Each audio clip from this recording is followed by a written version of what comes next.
I have found that the conversations, when you keep it about the organization and the organizations in the future, and you're really clear then of, well, this is what the job is, and here are the competencies that are needed. Here are the behaviors that are needed. Here's the pressure that comes with it. Is this something, you ask more questions and make statements, is this something that you would like? Would you be passionate about this role? Because the organization in 3 years needs this role.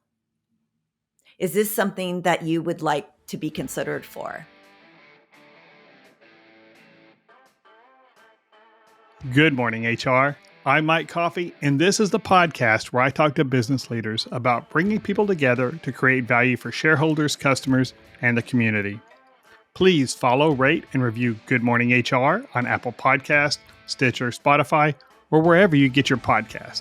You can also find us on Facebook, Instagram, YouTube, or at goodmorninghr.com.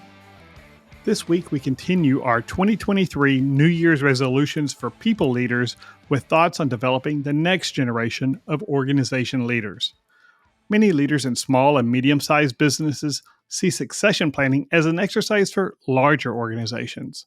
But every organization should have some idea of what its future leadership will look like and how best to recruit, develop, and retain those leaders so that they're ready to step up when the time comes. Joining me today to explore succession planning for organizations of all sizes is Lisa Blanton. Lisa is a business strategy consultant, coach, author, speaker, and founder of the Austin Alliance Group, where her team helps companies be the places where everyone wants to work because of the leadership, culture, and contribution to the world. Welcome to Good Morning HR, Lisa. Thank you, Mike, for that introduction and this amazing topic that I've been passionate about since I was 24. Well, let's start then with what seems obvious, but it doesn't get the attention it probably deserves. Why is having a longer-term plan for an organization's leadership important? Because if you don't deal with it, then when it is time for as you're going to be in a corner where you're going to have to actually sell for a lower price or just close the business. Well, yeah, that's as an owner of my company, that makes sense, right? And someday I'll exit, but I even 4 years ago had my number 2 person leave the company. She had been with me for 13, 14 years. She was integral to operations, but it was time for her to find her next thing. And I supported her 100%. I negotiated with her to stay a year and develop internally somebody who could take her place.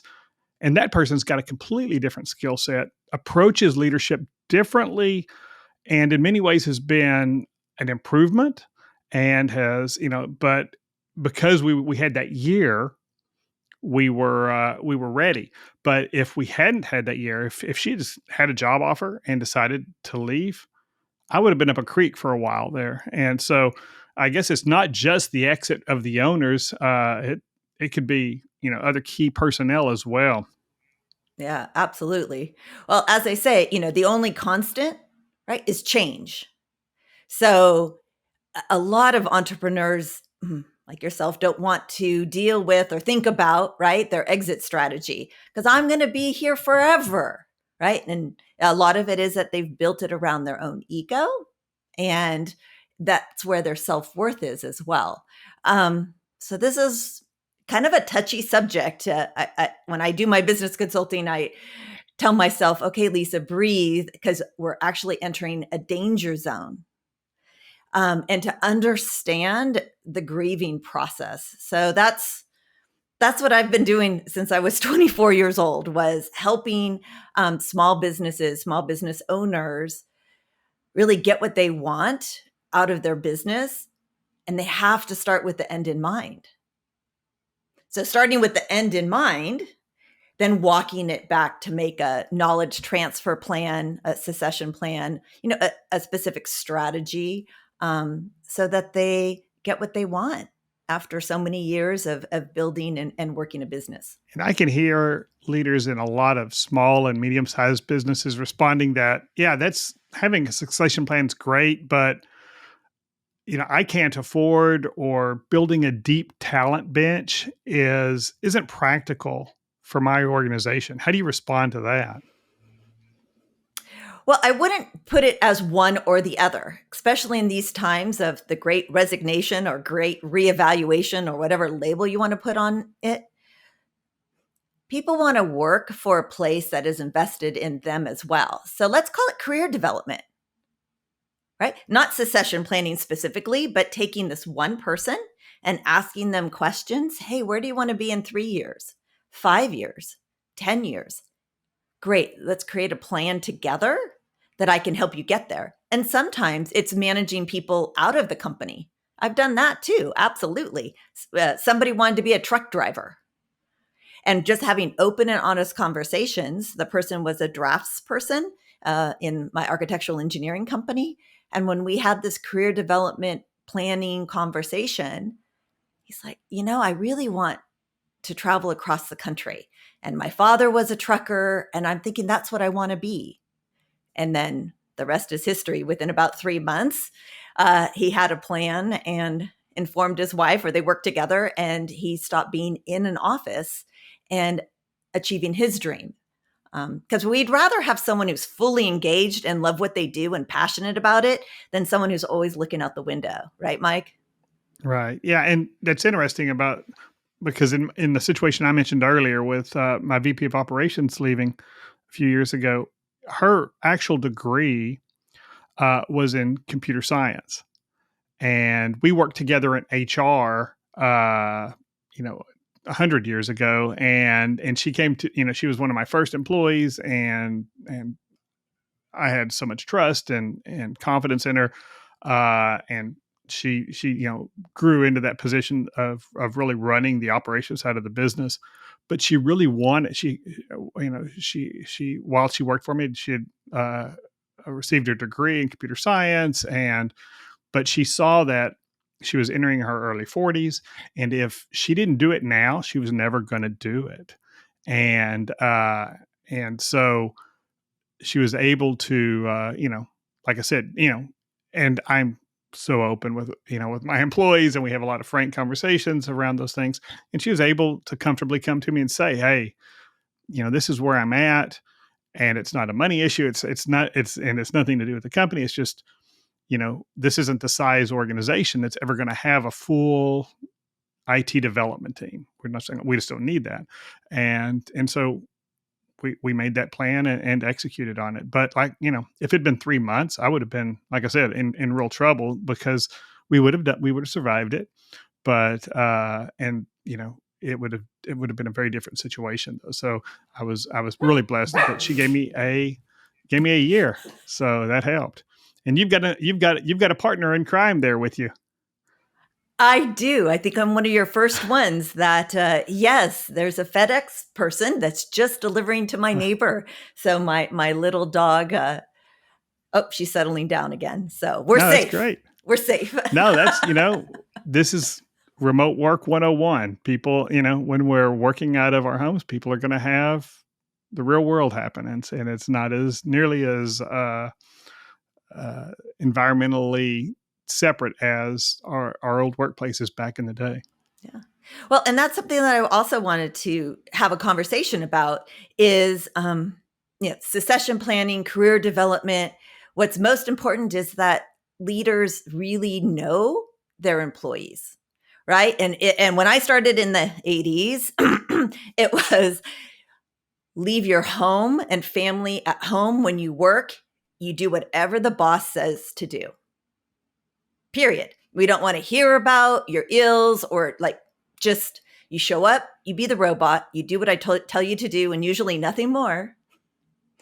And then you deal with your home life. And I hope that if the pandemic hasn't taught us one thing, I hope it's that you give yourself grace, and that we give others around us grace as well. Yeah, I think that's really key. And I've seen it with my team. We're all remote now and permanently, and we use Zoom for all our telephony and chat and all that. And I can jump into different channels and see how they support each other. And I'm just so proud of them. They drop they'll drop a note in, I've got to go feed my kid, or I've got, whatever it is. And everybody, okay, we got you covered. Don't worry about it. And it's just part of the workday now. It is. So thank you for your grace. Well, so you mentioned the great resignation, and I guess that would be another concern is, it seems like a lot of employees are really looking at their career 3 months, 6 months, a year at a time now. Um, do we create risk for ourselves by investing in an employee who may well move on down the road in 6 months or a year or two? Well, I'm always going to choose invest in the people. I'm a recovering CFO. I used to step in the room all about the finance. So if you can imagine, I was in San Francisco in the high-rise buildings with the 1980s and 90s, suit on with the big puffy shoulders. Yeah, that was me, my high heels on Bart. And it was all about the finances. And, most of my career has been in the service industry. So I do have a little, rose-colored glasses there. But if you take care of your people, you're going to see it in the finances. So that's my long story about, hey, yes, you take care of everyone who walks in the door. You're the one who chose to hire them. You don't know if they're going to be here for 3 months, 6 months, 22 years. You don't know, right? So how can you, with a whole servant heart, say, I want for you what you want for you. What do you want? And how can I help you? And it might be that they want something like happened with you, Mike, that in the end, she wants to do something else with her career. Well, you thank her for her service and the gifts that she gave and to help build your business to where you are today. And to make it financially worth it, I really, really strongly, now my HR hat comes on, you have an orientation plan. Well, one, you have a really strong hiring plan, and that it's not a replacement plan, that you really have a specific way that you recruit and hire, quote, top talent, right? And then once they come on board, it's a strong onboarding process so that your break even with that talent, it comes up faster than a year from now. So get your processes in place, you get your onboarding and your recruiting really tight, that you're evaluating people on your core values, a little less on the skills because people can be trained on that. And then show up as a vulnerable human, because they do want to stay with servant leaders, and you have to be open and vulnerable yourself first. And that's, it's interesting because I have some folks who are very good at their roles in the organization. And as I've approached them, hey, would you be interested in this next step, being a supervisor or something like that? Some of them, because they're really strong on execution and on that side, but don't want the pressure or the they don't want to deal with people's issues, don't want to have to ever be in a situation where they're managing people. And when I was in healthcare, we saw it over and over. She's a great nurse, so let's make her a nurse manager and just throw her in there. And often that didn't work because they weren't suited for it. Maybe nobody asked them, "Do you really want this?" or prepared them for it. So if you've got that leader or that team member, that individual contributor who's, really strong, what does that conversation look like? If, if maybe I think this is the right person going forward and, we need to figure out where they are, what they want. How does that conversation go? Well, that's a crucial conversation. And I have had it many times in my career, but off the top of my head, I'm going to just name him Ray. The best engineer that we had. Everybody wanted him on his project. He was the top-notch science person. And as we were growing the company, we made, I don't want to say a mistake, but we chose for him. So we promoted him to now supervise more than 50% of his time. And he's like, wait, what? Wait. And so through this conversation, that was a misstep about us. And then through the conversation, we were able to create a career ladder and a lattice so that there were subject matter experts in engineering and architecture, that he could be on everyone's team, right? And he mentored the young up and coming engineers, but to be someone's direct supervisor where he's not doing what he loves to do and that he's great at, yeah, that was a misstep on our part. And again, being an open and vulnerable leader and listening more than talking, we went, oh, we get it, Ray. We want to honor you and the gifts that you bring to our organization. And now I get to say he's fully retired and loved the last half of his career being that subject matter expert on everything that keeps buildings standing in California. Wow. So what does then a succession plan look like? I mean, is it an org chart with people's, with a date certain in the future with people's names in certain boxes who aren't there now? Or what is it really when we're saying, I want to see the succession plan, what does that really look like? Okay. Well, I've changed my approach in the last 5 years, where we start with something called the accountability chart. So without the people, like including the founders or the 3 founders, like put that aside, and starting with the organization at the center. That I've always done. You always need to have, as if the organization is a human itself, an organism itself. So all the decisions are, is this in the best interest of the organization? So with that in mind, then you create an accountability chart that looks like, okay, for this organization to get to where it needs to be in 10 years or 8 years or even 5 years or 3 years, if you're talking about some tech startup, okay, what does this organization need to look like in a certain amount of time? Then without anybody's name on it, you're like, okay, well, we need, a visionary role. And then we need a conductor of the band. And then you kind of lay out the 3 to 5 priorities of that role without anybody's name on it. And then you need, well, how do we sell and market our services, our product? How do we actually do the work? And then how do we keep track of that work? So is it finance, HR, IT? And so that's I used to say, let's put the people in the boxes and then we'd kind of create org chart around the people.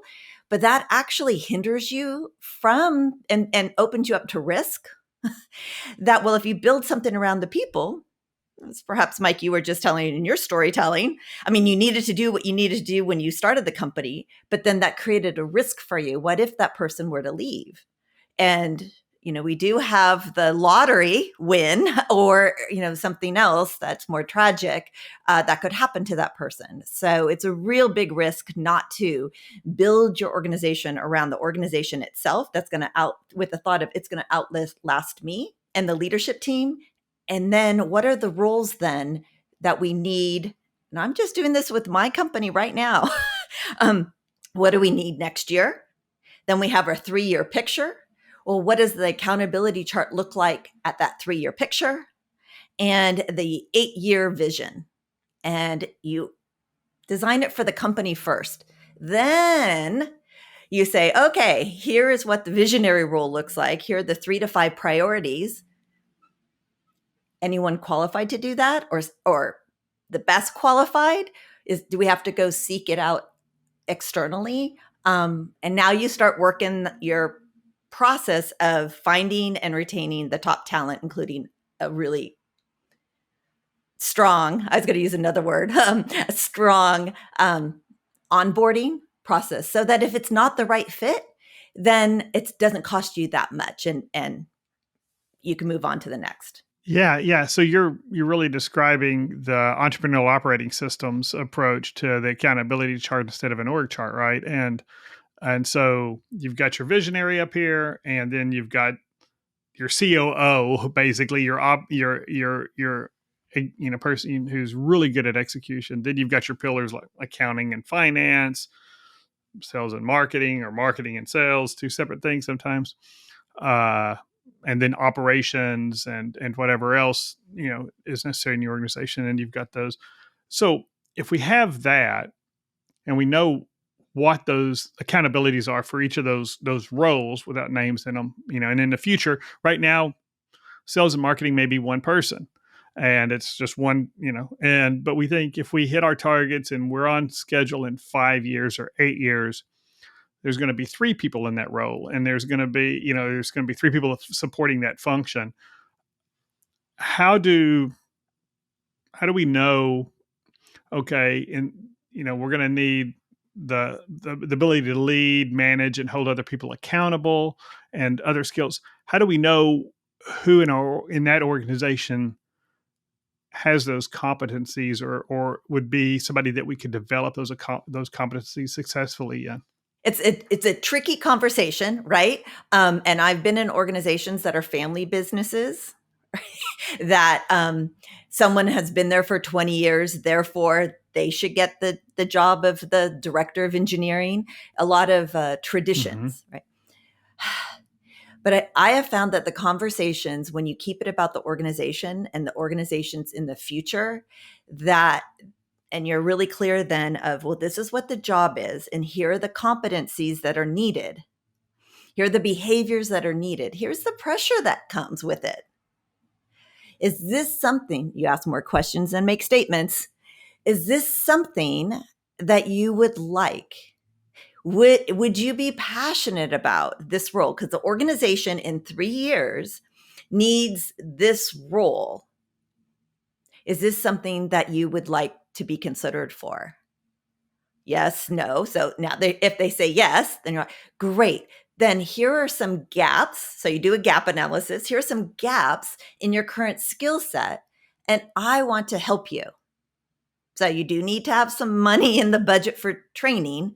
I swear there's a huge return on the investment for training current people that you have than trying to search for someone new and then get them onboarded with your company culture. And that's how you keep people for a long time. You invest in them, in their career development. So they're like, oh, yes, I see what the organization's going to need in, let's say it's marketing, and the person's in maybe just an intern, maybe a year out. But in 3 years, we're going to have 3 people reporting to this role, and not to name anyone, but say, and would you be interested in that progression? Yes. Or they say, no, thank you. No, I'm a subject matter expert on social media. Marketing director, too big of, I really love to do this. Well, then when we hire a marketing director, that's now their new supervisor, and have them be part of the interview team. That's another mistake, right? That the leadership team or the entrepreneur by themselves is like, okay, now I have to go find that next person and not involve the other people that have been doing that role or part of that role, or the person who said, no, not me. But you're going to be, your input's really valuable to me. Therefore, you're going to be on the interview team. How does that sound? And you're honoring them. Did I answer that question? That's interesting. Okay. So how deep in the organization or that accountability chart do we need the succession plan? Is it just those top level folks that are reporting to the COO and the visionary, or is it deeper into the organization? Well, you have to start somewhere. So start at the top. Start at yourself. What if something were to happen tomorrow? What's going to happen with my organization? So you got to start there.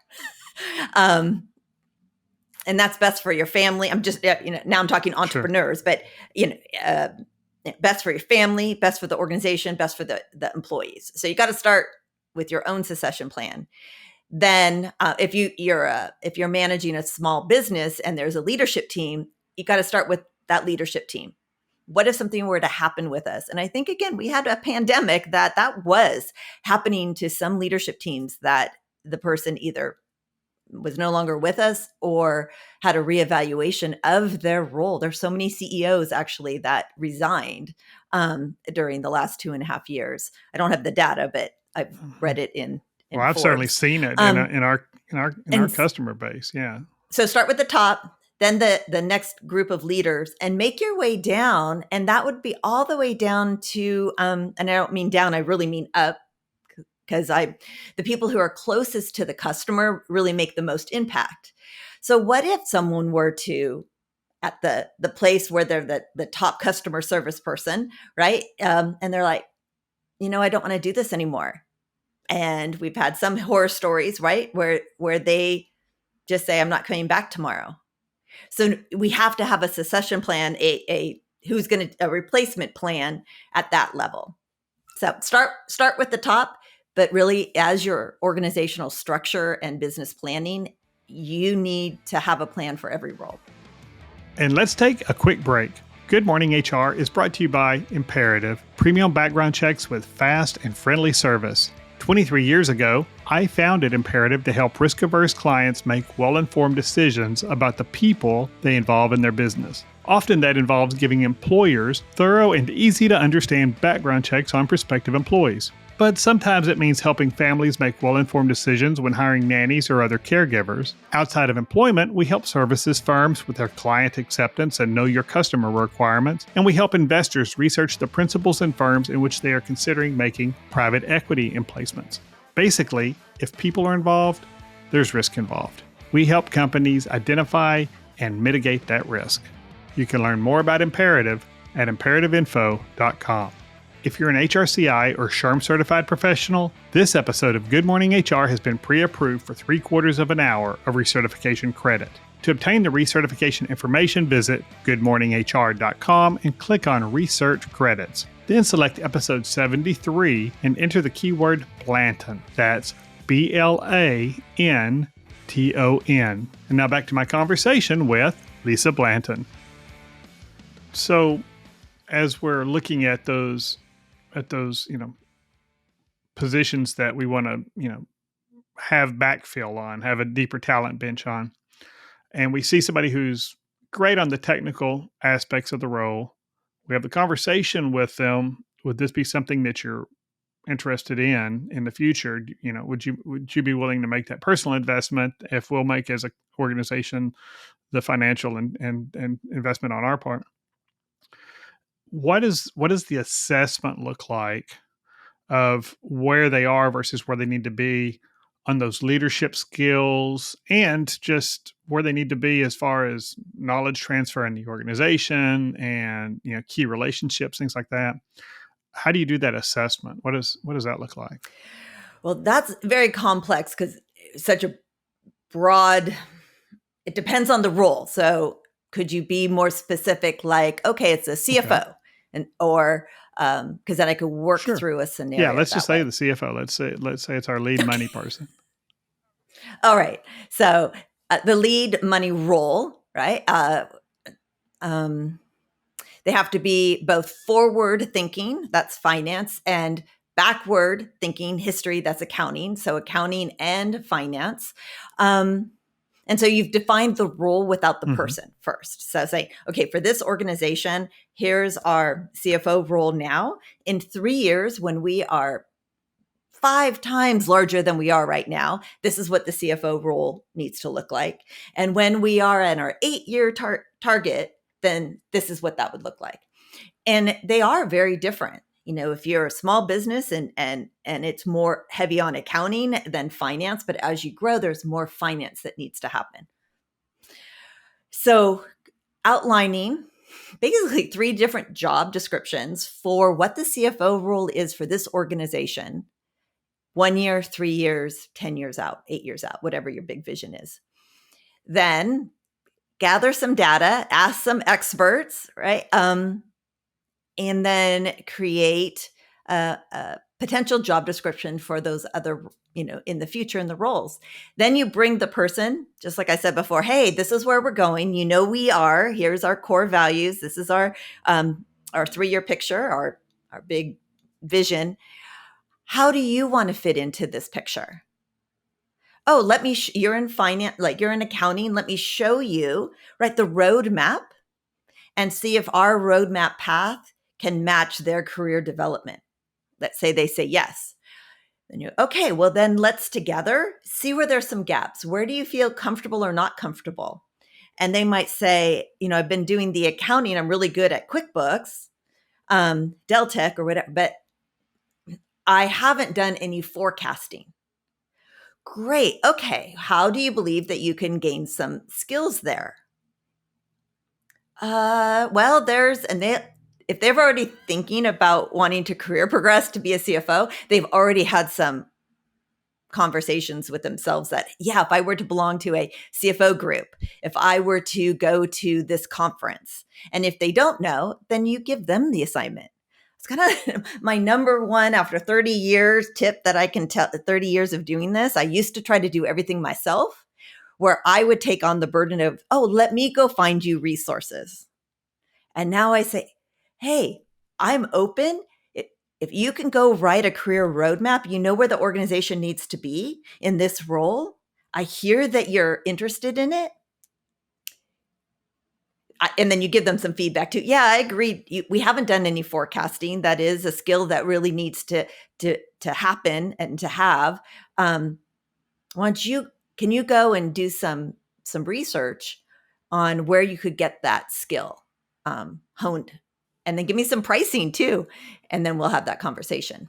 So there's technical skills, but then if we see somebody who maybe, again, they're that great nurse who, we need a nurse manager, but what they don't have right now is are those I don't like the term soft skills. I just don't have a better one, but those leadership, those people skills.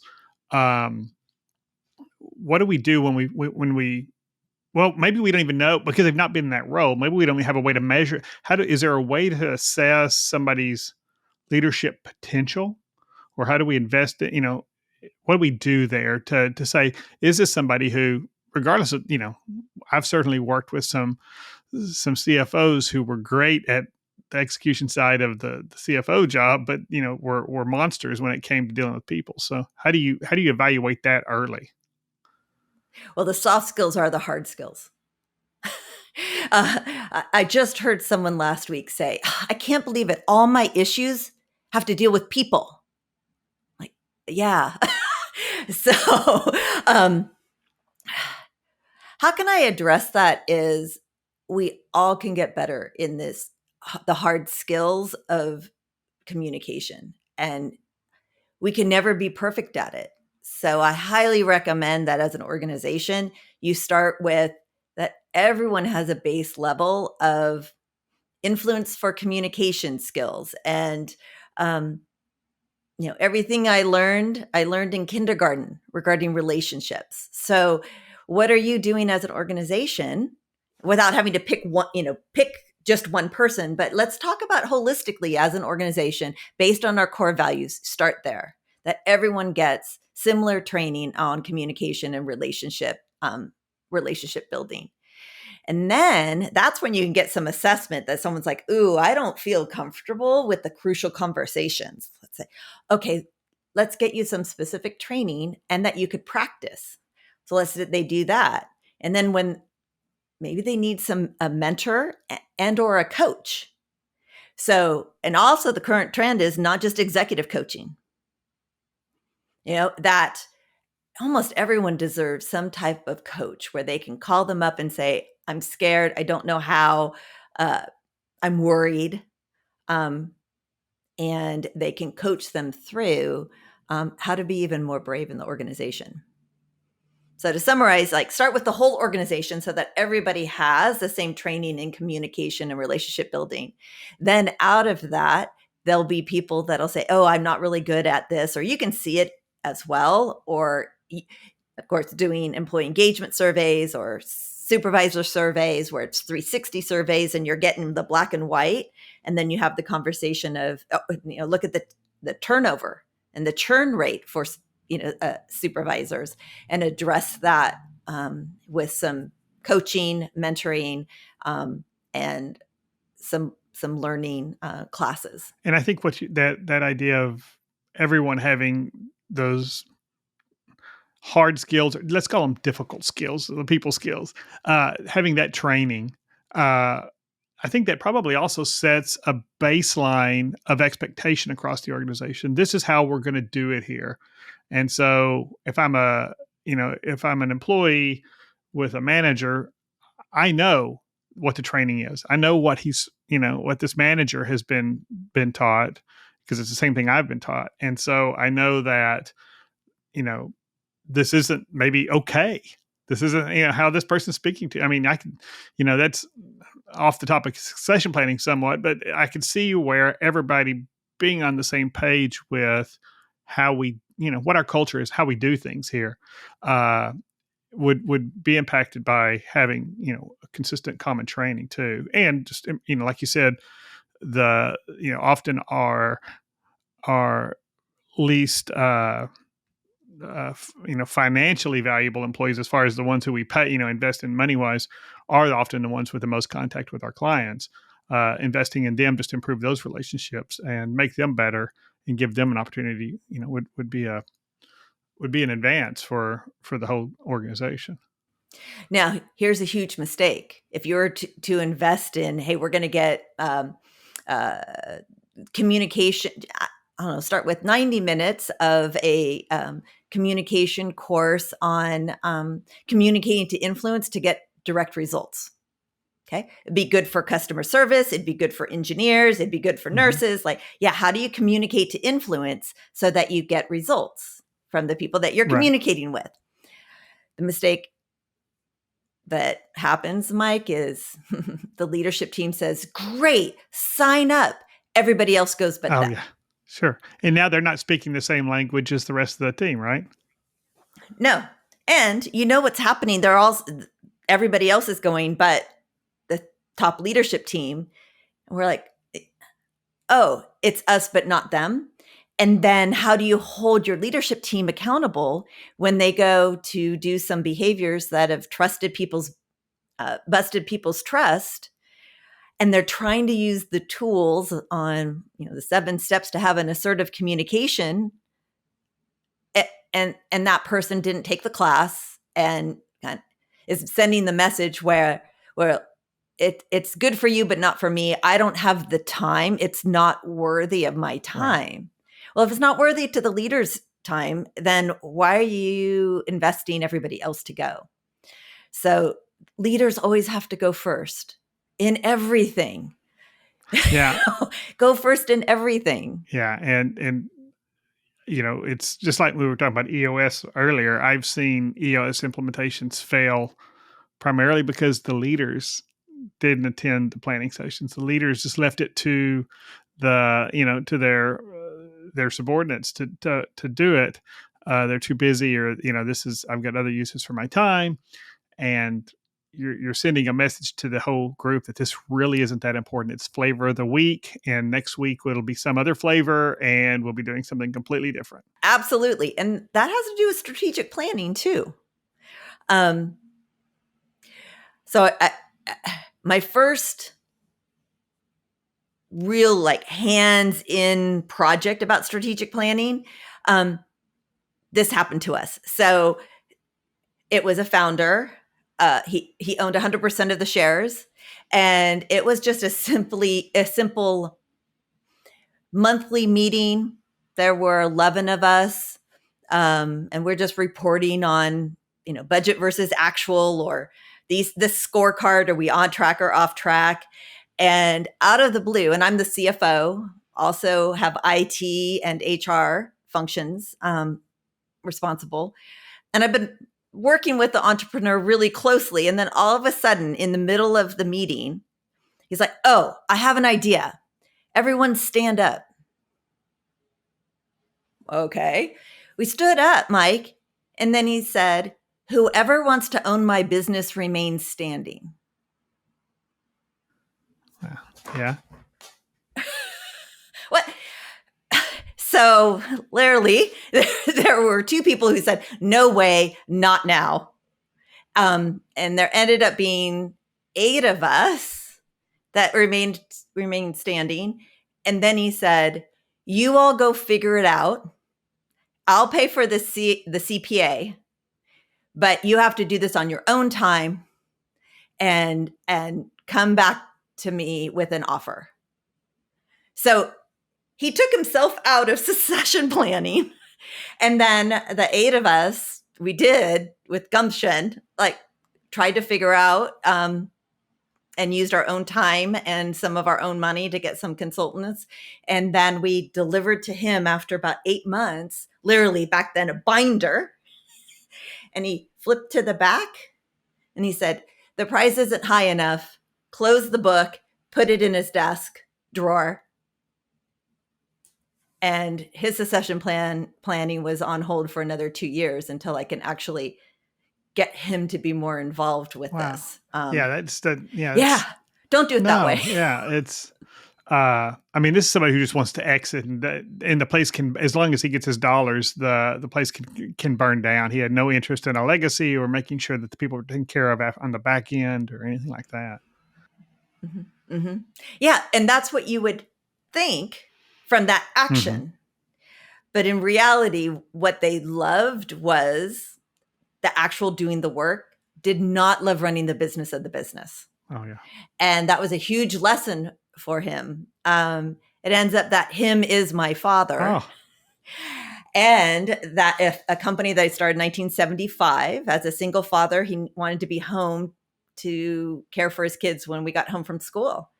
So fast forward, I forget, 1995 or so, is when he pulled that little trick at our meeting. And fast forward, 4 of us actually bought the company from him in 2000, got him a teaching gig to get him out of the business. And I exited it in 2011. And the company is now going to celebrate how many years that is in 2025. So he really did care. He just hated the business side. Interesting. He's a cool. Well, and I'm, as long as I stay out of the too deep in the operation side, I'm your typical visionary. Every time I touch it, I reinvent the wheel. So my team does everything they can to keep me out of day-to-day operations. I will always improve them, but when I touch it, at least in my opinion, but the reality is that's chaos for the organization if I'm constantly doing it. So they know what to bring to me and what not. And so, but when we're talking about succession planning, then let's say we've identified these high performers, high potential team members who we may want to slot in those organizations. We've had the conversations, and they're on board, and we're addressing their development in the right direction for that. So we've got this person tagged as probably our next marketing manager or our next accounting manager or whatever.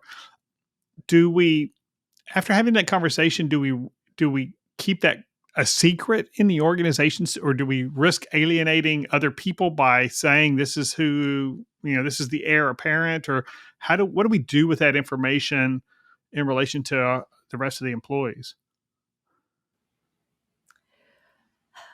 Well, do you want to be brave or do you want to be scarcity mindset? I kind of prefer chicken shit, but no, yeah. So what do you think? Yeah. I've been in organizations where we've done it both ways. I'll say what's the hardest is the keeping a secret. Because now the organization is putting some additional training to somebody who, that's not what they need for their role. So how come they get to go? So now you're playing favorites over here. And that's the way it's saying that. Yeah. Right. So if you have an open conversation and every quarter you're checking in with your entire organization so that they understand the roadmap of where we're going and why. And also I highly recommend you do not just have one person. Because as you see, if you have one person tagged to be this role, life happens. So you have a couple people in their different areas in their career. And, people, you have racehorses, right? And you're going to have a barn full of a lot because you don't know who's actually going to win the race. So that's what I would recommend. And not that you be very open and honest to them, not that you're going to pit them against each other, and who's going to win the job. But no matter what in their career development, what the organization's providing is good for the company and good for them. Now, and this has happened too, when it's time to, like, someone's going to retire and now you have to have it, choose between two internal candidates. You make the choice for what's best for the organization, be really clear why the other one didn't get it. But don't be surprised if they then they need to leave the organization, because now you've created a ceiling, right? They've done 3 to 5 years thinking they could be, but now they really know why they're not the CFO. And it's okay if they need to go take everything that you've just helped them build their skills to another organization. Because forever, they will be your champion. They'll be a connector. They know if you've had all this open and honest conversation over the period of time, they will know the heart that you have for them, and they will have it for you. If you keep it secret, then I think it's just like pitting people against each other, and then rumor mill happens. And but it's hard. I'm not saying this is easy. This is the hard way to do it. And if you're doing training for multiple people, if you're investing in training and development for all your team, could you have that? Is there a situation where you'd have that conversation with multiple people? Like, at some point, this organization is going to grow to this point, and we're going to need somebody with this skill set.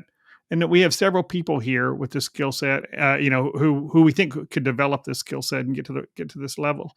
And we don't know who that's going to be, but we want to, you, Sally, and Joe. We want to make sure you're attending these conferences and that y'all are, that we're developing you along this path. And it may be here, it may be elsewhere.